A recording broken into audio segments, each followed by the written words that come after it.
লন্ডনে পৌঁছেছেন BNP chairperson Khaleda Zia. তাকে সেখানে স্বাগত জানান বড় ছেলে দলের ভারপ্রাপ্ত চেয়ারম্যান তারেক রহমান। দীর্ঘ 7 বছর 5 মাস পর দেখা হলো মা ছেলের। আরও জানাচ্ছেন নাজিয়া আফরিন।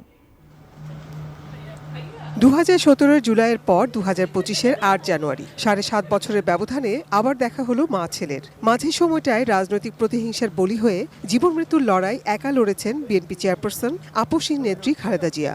নানা রকম জটিল রোগে আক্রান্ত জেনেও উন্নত চিকিৎসার জন্য বিদেশে যাওয়ার সুযোগ দেয়নি স্বৈরাচার সরকার। আওয়ামী শাসনের নির্যাতন এড়াতে দেশে ফেরা হয়নি তারেক রহমানেরও। 5 আগস্টের পট পরিবর্তনে অবশেষে উন্নত চিকিৎসার সুযোগ পেলেন খালেদা জিয়া।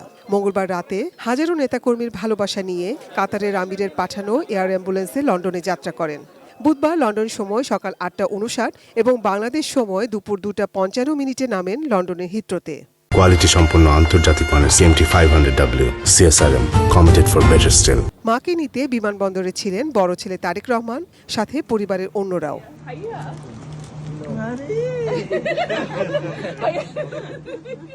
চারবারের প্রধানমন্ত্রীকে স্বাগত জানাতে বিমানবন্দরে ছিলেন লন্ডনে বাংলাদেশের ভারপ্রাপ্ত হাই কমিশনার হযরত আলী খান, ছিলেন প্রবাসী বাংলাদেশিরাও। প্রয়াত ছোট ছেলে আরফাত রহমান কোকোর স্ত্রী সৈয়দা শর্মিলা রহমানও খালেদা জিয়ার সঙ্গে লন্ডন গেছেন। সাথে মেডিকেল বোর্ডের প্রধান অধ্যাপক শাহাবুদ্দিন তালুকদার ও ডাক্তার AJM জাহিদ হোসেন সহ 6 চিকিৎসক।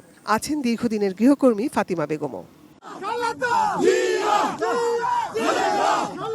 ৭৯ বছর বয়সী বিএনপি চেয়ারপারসন দীর্ঘদিন ধরে liver cirrhosis, kidney, heart, diabetes ও আর্থ্রাইটিস সহ নানা শারীরিক জটিলতায় ভুগছেন। তার চিকিৎসা হবে প্রখ্যাত লন্ডন ক্লিনিকে।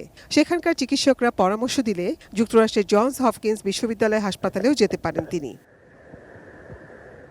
Nazia Afrin, ATN news, Dhaka.